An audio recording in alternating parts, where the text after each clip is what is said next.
The New Humanity by Nolini Kanta Gupta. The world is in the throes of a new creation, and the pangs of that new birth have made Mother Earth restless. Although we may not know it, the new man, the divine race of humanity, is already among us. It may be in our next neighbor, in our nearest brother, even in myself. Only a thin veil covers it. It marches just behind the line. It waits for an occasion to throw off the veil and place itself in the forefront. We are living in strenuous times in which age-long institutions are going down and new forces rearing their heads. Old habits are being cast off and new impulsions acquired. In every sphere of life, we see the urgent demand for a recasting, a fresh valuation of things.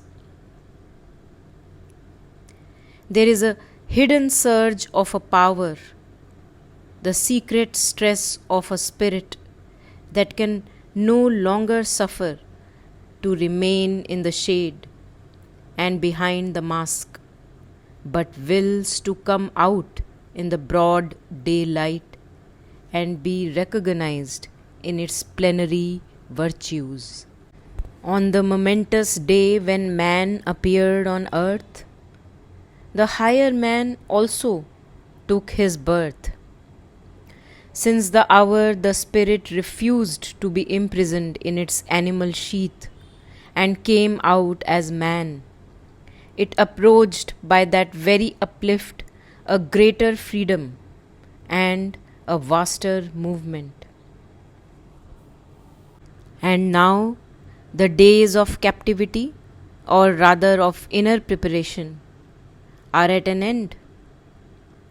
Today the shell is ripe enough to break and to bring out the mature and full-grown being. The king that was in hiding comes in glory and triumph in his complete regalia. Another humanity is rising out of the present human species. The beings of the new order are everywhere, and it is they who will soon hold sway over earth, be the head and front of the terrestrial evolution in the cycle that is approaching as it was with the man in the cycle that is passing away. What will this new order of being be like? It will be what man is not, also what man is. It will not be man, because it will overstep the limitations and incapacities inherent in man. And it will be man by the realization of those fundamental aspirations and yearnings that have troubled and consoled the deeper strata, the soul, in him throughout the varied experiences of his terrestrial life. The new man will be master and not slave.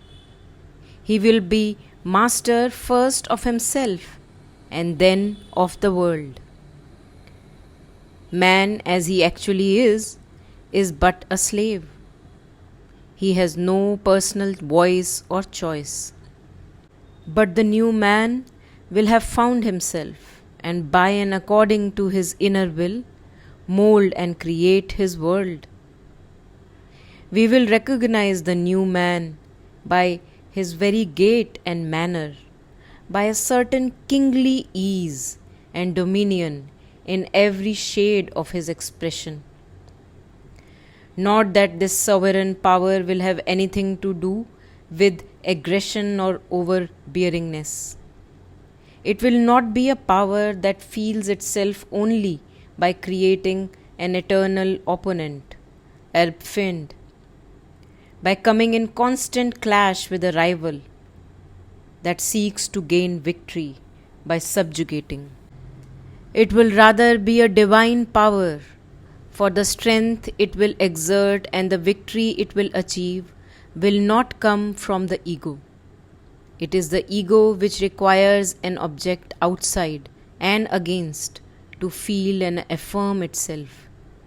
But it will come from a higher personal self, which is one with the cosmic soul and therefore with other personal souls.